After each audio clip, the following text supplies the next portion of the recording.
Can you all hear me okay? Yes. George and Angela Smith are in foreclosure. They're right here in Arlington. They're going to lose their house next Tuesday. What is that, November 6th, right there at the Torrance County Courthouse at a trustee sale. How many people have been to the courthouse at a trustee sale? A couple of you, right? They're going to lose their house that morning, a house they've raised their kids in, that they've had their Christmas parties and Thanksgiving dinners, the kids have had overnights. They've lost that. They're going to lose that house in foreclosure. Those sales go on once a month, the first Tuesday of the month. Write that down. The first Tuesday of the month over at the courthouse. And actually, that's every county in Texas. Now let's look at their situation so you appreciate. How many people want to try to buy houses like this that are in foreclosure? That's why we're here today, right? Raise your hand. Were you here for the Lamaze class? Then we're going to teach that. The rest of you, let's learn how to do this stuff. Let's get this to work. Look at their house in Arlington. They bought it in 2007 for $300,000. They made a down payment of $50,000. They struggled, but they made a down payment of $50,000. Then they got a loan from Bank of America for $250,000. Put down in your notes, interest only on that loan. That's going to come back to haunt them later. Okay? At the close of escrow, they had a positive equity of $50,000. Their down payment of $50,000 became a positive equity of $50,000 when escrow closed. Everybody see that? Please say yes. Yes. Good group. Okay. Now they paid their made their monthly payments every month, but finally in 2005, that house had fallen in value from $300,000 to $200,000. Oh my God. How many of you know friends and family lost values in their homes over the past couple of years? Of course. I've got 3 of my houses right now that are below market. Not all of them, unfortunately, but I got a couple in this situation. But we all know friends and family that have been in this situation. Notice, that loan was interest only, so the principal stayed the same, $250,000. So what's happened? Now we have a negative equity, $50,000. Everybody see that? Please say yes. Yes. Good. And that we see a $100,000 swing. $100,000 swing. This house has gone from a positive equity of $50,000 to a negative equity of $50,000. Okay? Now, what I want you to pay attention to are 2 things, and that is when we're talking about buying foreclosure properties. I want you to always keep in mind that there's either 2 scenarios involved. Write this down, 2 scenarios. One scenario is positive equity, another scenario is negative equity. Notice that these homes have the same value. Don't get hung up in whether it's 200 or 100 or 150 or 600. Who cares? The point is that even though these properties have the very same equity, one has positive equity and one has negative equity. If we were out in the market buying a typical house and we were a first-time home buyer, we wouldn't care what the equity is, right? But we're foreclosure investors, right? Yes. Yes. And so because of that, we're going to be concerned with positive equity or negative equity regardless of the market value. Because of that, we're going to make a pledge. Everybody raise your right hand. I pledge. I pledge To never let another house. Very good. A house get sold. At a trustee sale. Why? Why? For the pledge. Why? Because we're going to buy them. How many people are going to buy houses? That's why we're here, right? Who's here to buy houses? Okay, good. We're going to buy something today. Watch this. Okay, here's what we're going to do. Here's the agenda for today. We're going to talk about foreclosure trends, real estate cycle. I want to show you the timeline for foreclosure in Texas because it's kind of unique. We'll talk about how to buy positive equity properties, how to buy negative equity properties, how to sign up for the boot camp. The what? The boot camp. Pull up the brochure I gave you this morning. How many people have this? Anybody not? I think we ran out. Yeah. If we ran out, you're going to have to leave. Come back tomorrow. Quick, before somebody realizes I'm ripping off Indiana Jones. I have a boot camp. We're going to work it out with Dennis for a couple of weeks. You don't need to worry about it right now. We'll talk about it at the very end. Right now, I just need you to laugh at my stupid jokes. Is that a good deal? Yeah. Okay, good. All right. All right. Also, I've written all these books on foreclosure, both to help homeowners who are in foreclosure and also books on investing and how to buy foreclosures. And I actually welcome your questions. I'm a wealth of information on foreclosure. The only thing I ask you is try to keep it on topic. Got that? Now, if it's beyond the topic, what's going to happen, I want all of you to yell, boot camp, like this. Where are you going to hear this stuff? Boot camp. Okay, now that was awful. What's normal? That was awful. Here's what we're going to do. We have a prize for the person that yells it the loudest. Boot camp. Boot camp. Hold on a second. The prize. Did we feed it yet, Mom? We haven't fed it yet. Okay, so we have a special prize for the person. Let's try it one more time. Where are you going to learn this stuff? Boot camp. Whoa. Did you hear her? Where'd they find her? One more time. Where are you going to foreclosure activity, relatively low. You're in the lead. Relatively low, starting in the 90s, took off, and in 1996 was the most amount of foreclosures up till now. And then between 1996 and 2006, foreclosures decreased. Now, for any of those old enough, please remember what happened between 1996 and 06. Bubble. Anyone involved with real estate between 1996 and 06, raise your hand. What was happening with real estate? Bubble. Well, bubble, but what was happening with prices? Going up. Going up. We had enormous appreciation, right? Very few of you remember before 2006. But we had enormous appreciation because of it. See, people are always going into foreclosure.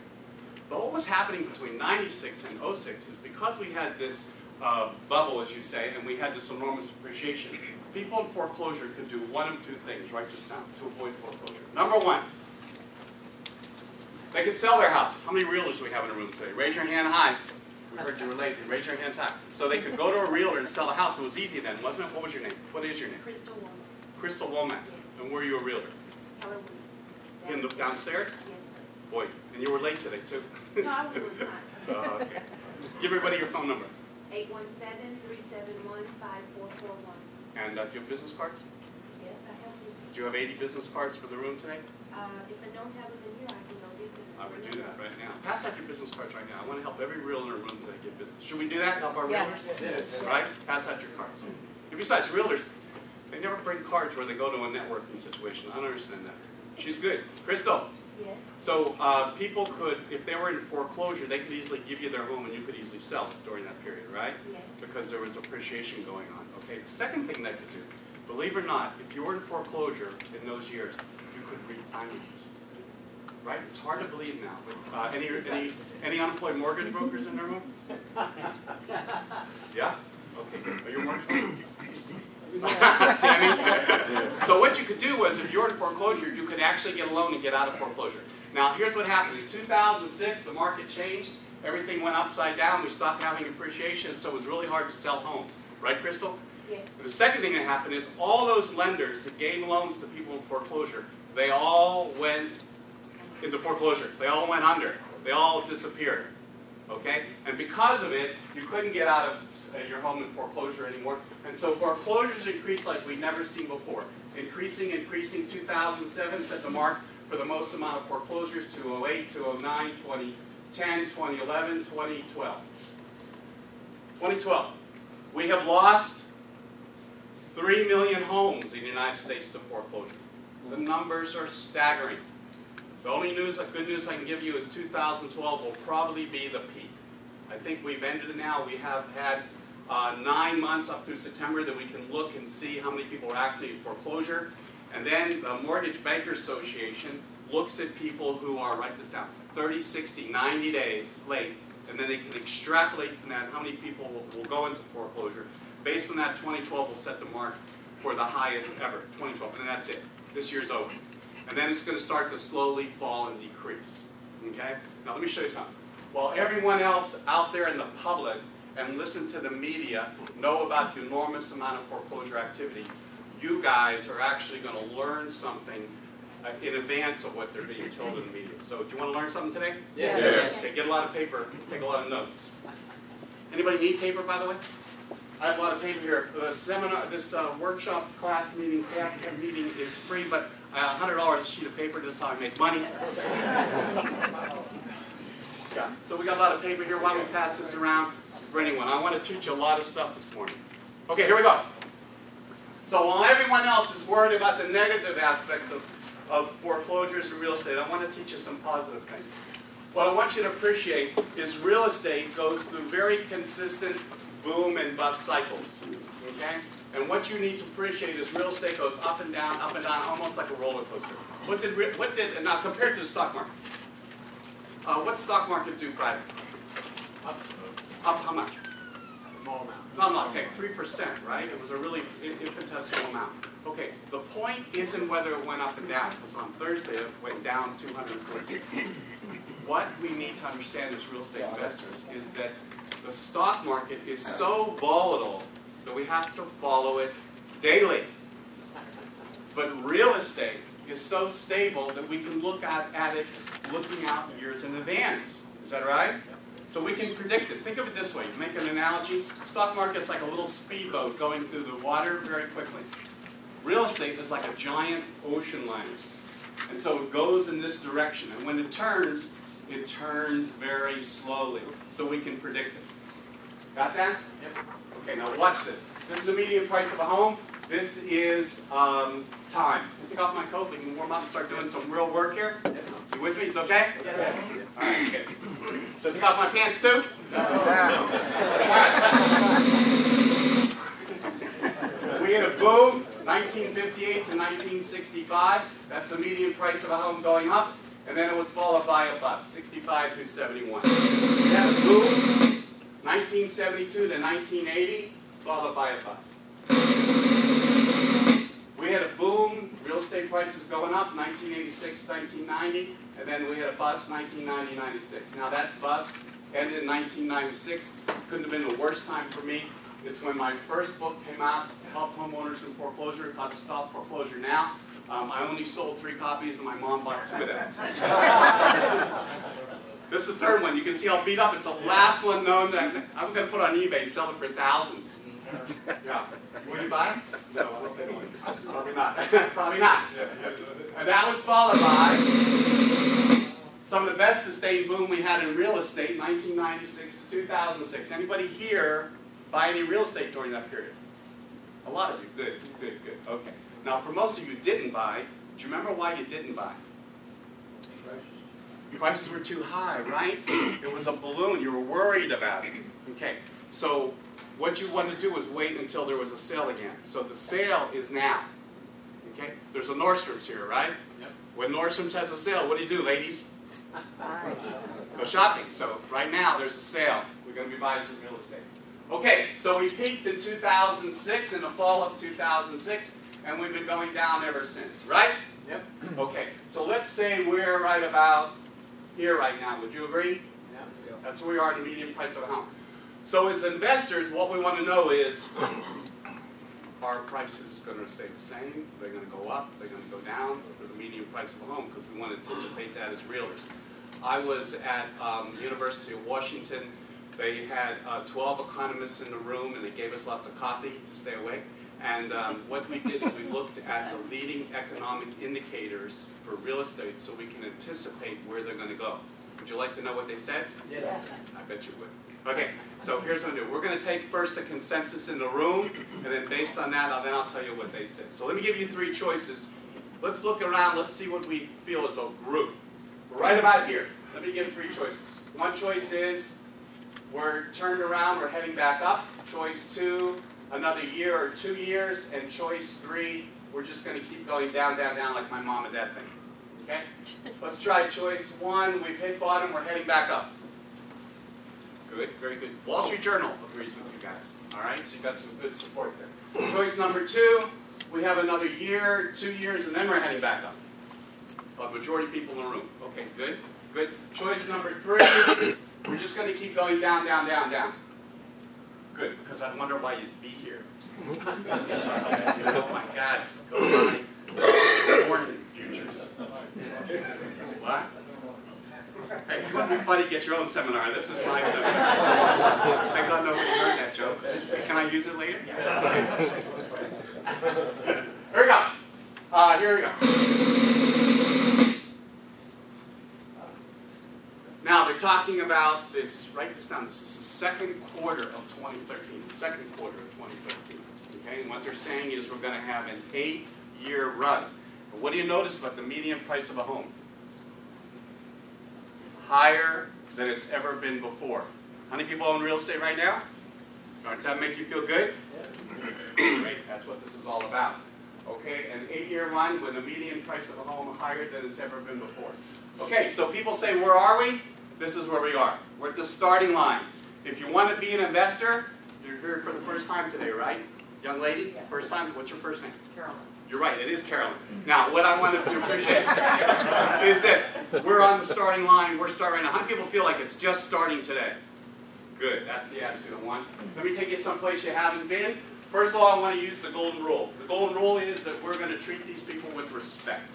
Got that? What you need to appreciate is some of the books I write are for homeowners who are actually in foreclosure to help protect them, avoid losing their home, saving their credit.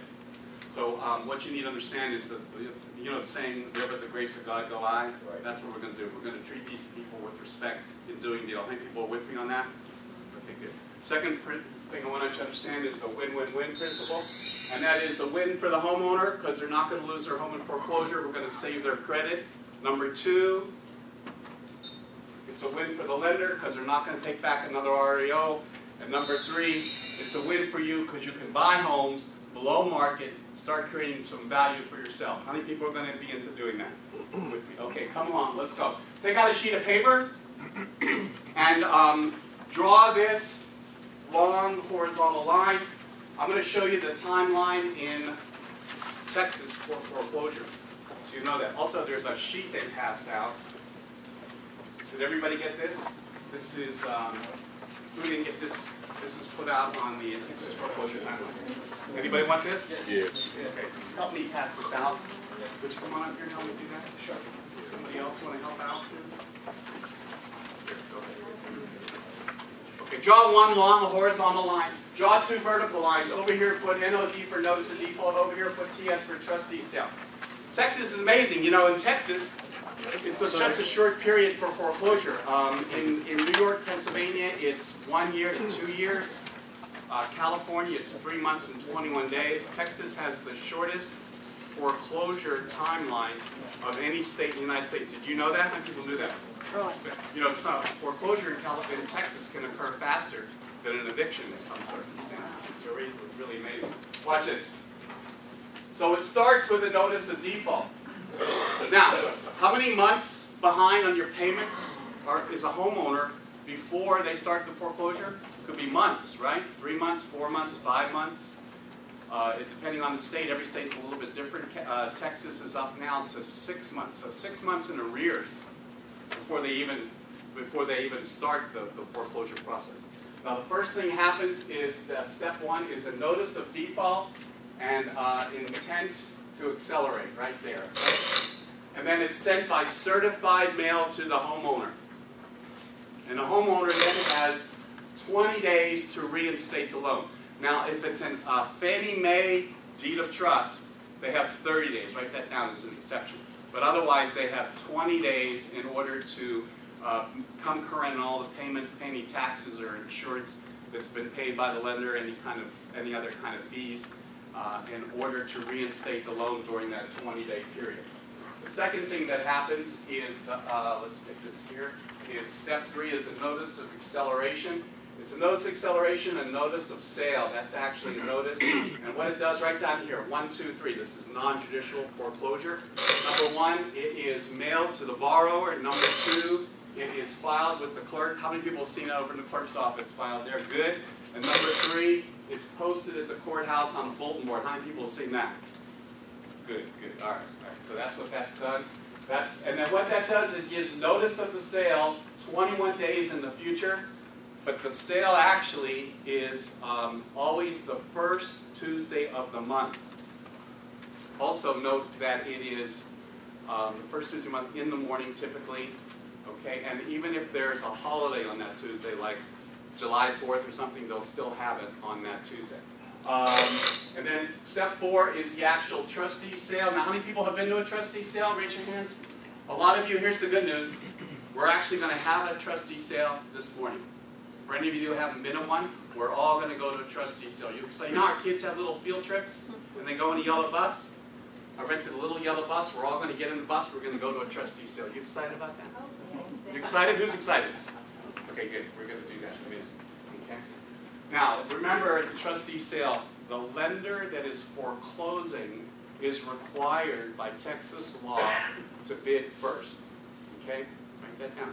They credit bid. They credit bid the total amount that they're owed. And then everyone else has an opportunity to bid. Okay? And in Texas, there's 2 problems. You've got to have all the money at the sale, okay, to pay it off. Cash or cashier's check. First time I ever did, I didn't know any better. I got $200,000, put it in a Halliburton briefcase. And everybody else came with cashier's checks, and when my turn, opened up the briefcase, I looked like I was doing a drug deal. Unbelievable. All right? Now, because the lender bids first, it's foreclosing. If nobody else bids, it goes to the lender. It's called an REO, real estate owned by the lender. If you bid higher, then you get the property. By the way, think about this. If the lender's opening bid is $150,000 and nobody else bids, why would that be? Upside down. It's upside down. It's too high, right? The house is worth less than the amount of the lender's opening bid, and thus becomes an REO. As an REO, you can make incredible deals to buy REOs. All right? Any questions on this? Go ahead. Step 5. There is no step 5. We skipped step 5. Step 5 is for you to ask a question, why did we skip step 5? Keep on your toes, keep you awake, that's why. If there is equity, would the lender outbid? Let's say if I was there, would he outbid? I can't hear you. If there is equity in the property, would the lender outbid? Let's say investors who know that there is. It can, equity it's unlikely. They can if they want. Okay, here we go.